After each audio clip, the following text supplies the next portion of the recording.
all the flashy plays, flashy dives and stuff, but he couldn't make like the routine plays. No routine. Speaking of routines, welcome to ATG 200. Yeah. Hey! Welcome to ATG Weekly with your hosts, Mo Jorgen and Bonnie JK.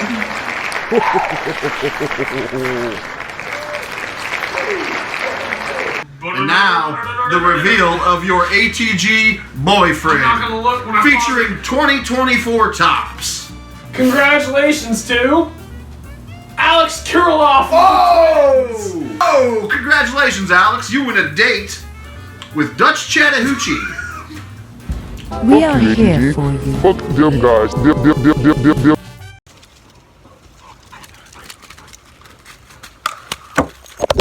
A redneck was enlightened and his senses mighty heightened. He's a student of the parasol way. And he would hit his bong, sing his favorite two songs, and his Bible only said one thing.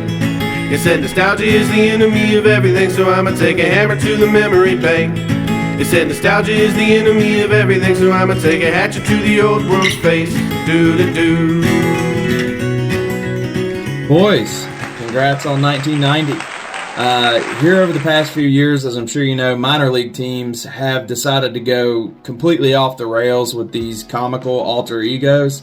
And from a sales standpoint, it's genius, so they all have one. Today I'm going to pick some random minor league teams, 7 tiers, so 7 teams, I guess, and we're just going to rank them. We're going to look them up and rank them. So let's go with the Aberdeen Ironbirds, the Eugene Emeralds, the Portland Sea Dogs, the Louisville Bats, Salt Lake Bees, the Salem Red Sox, and let's do another one named after the parent club, Iowa Cubs. All right, first up, the Ironbirds are the Chesapeake Bay Decoys. That's actually sick as hell, dude. Like, camo look. It's a nod to the tradition of duck hunting around the Chesapeake Bay. This probably seems like a plant because it's in the O's farm, but I really haven't seen this. It's really good. A tier. The Eugene Emeralds are the Exploding Whales. So they're a Pacific Coast team, and, you know, I get it. On the coast, if a whale gets beached after a couple days, the gases of decomposition, if they don't find a way out, you got an exploding whale on your hands. Just dead whale all over the beach. So this is awesome. It feels like an A, but I already used my A. Anything below a B is a sin, but let's go B tier on the Exploding Whales. So the Sea Dogs have 3. They're all about this. This past year, they were the Maine Whoopie Pies. Wait, what the hell is a whoopie pie? Oh, it's like a little Yankee moon pie. Okay. The Maine Whoopie Pies, the Maine Bean Suppas, okay, and the Red Snappers. Oh boy. Well, so the Salt Lake Bees, the AAA Angels, are awesome. They totally bypass the whole dumbass thing. Hey, we're the Salt Lake Chili Dogs with mustard. No, dude. When they bring out an alter ego, they honor the Salt Lake Occidentals of the Negro Leagues. So I feel like that's a shoe-in for S tier because it's just such a strong arm move to be like, oh, that's cute. Everyone else in the minor leagues, we have actual history here in baseball. Well, finally a bad one, man, and it's terrible. The Louisville Bats alter ego is the Derby City Mint Juleps. So I get it. It more points if they would just commit and be the Derby City rich assholes. But this one doesn't really connect with me. I mean, I guess it's funny, but it doesn't connect. Giving out my F here. The Salem Red Sox, single A Red Sox from Salem, Virginia. It's kind of a homer stadium for me. Went there a lot in my youth. That's where I met Mick Foley. He signed my sock for me. Pretty awesome. They're the Beer Mongers, which that's a cool name, but it's apparently a nod to the growing craft beer industry in that area. But isn't that every area? So I've still got my C. I'm going to give them my C. Last, but, well, almost least too. The Iowa Cubs become the Iowa Caucuses. Of course they do. I like what they did with the uniform, like kind of making the guys look like Uncle Sam. Go all out if you're going to be the Iowa Caucuses, I guess. A nod to their long history of being an important part of the election process. But yeah, I got my D tier left, so. Behind the scenes. Behind the scenes. Drone footage. Omar Moreno. As long as it's not Omar Vizquel. Yeah.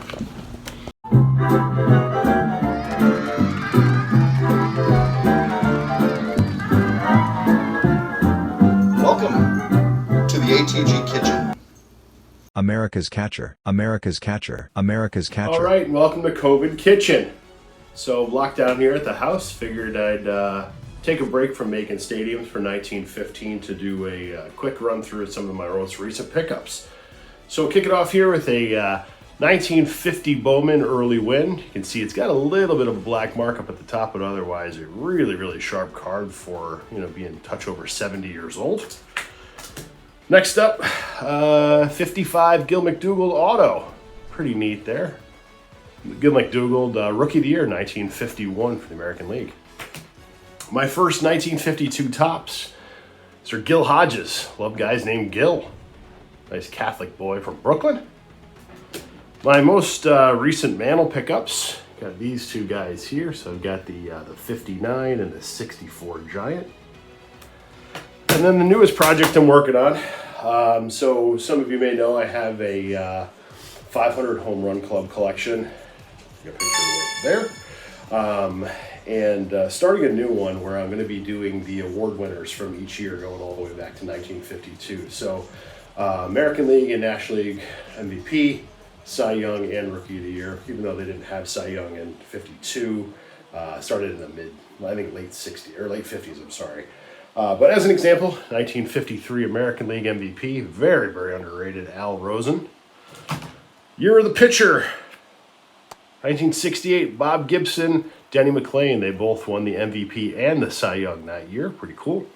And an example of the newer stuff, Mr. 62 home runs himself, AL MVP from 2022, Aaron Judge.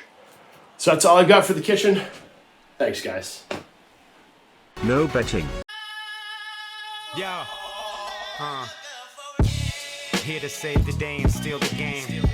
It ain't a crime if you don't get caught. I know names are moving the same. Staying out the way, we get away with a lot. Marvin Williams. Yeah, so his birthday came back on, I think, Monday, February 12th. He was born February 12th, 1920 in Haslam, Texas. Haslam. Williams appeared in like 5 different countries with 57 different teams. Absolutely.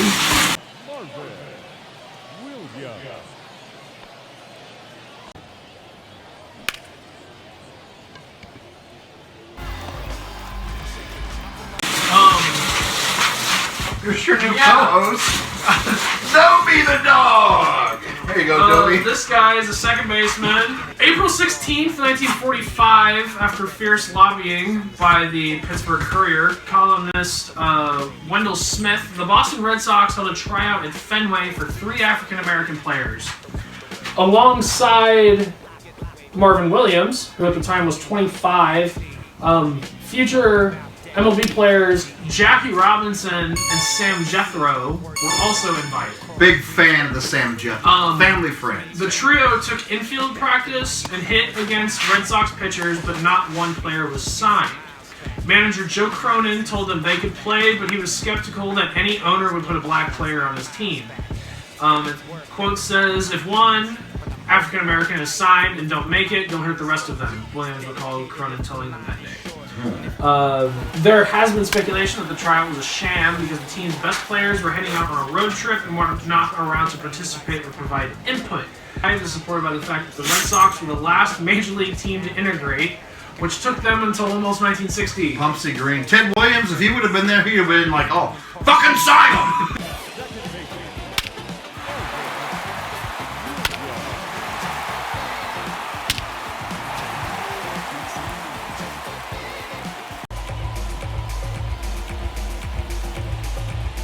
I did not know that he was one of the guys that was paid by Jorge Pascal to go play in Mexico. Yeah. Which led to finding another note on Shirk's Saber bio that he wrote. I'm going to read this paragraph. In May 1946, the Negro National League placed a 5-year ban on all players who had disregarded their contracts and signed to go with Mexico. So both leagues did it. Not just the MLB, but the NNL also did it, which I had no idea. That's so shitty. The ban included future Hall of Famers Ray Brown and Ray Dandridge. However, it's unclear if Williams was on this list. That's some bullshit. Didn't know that.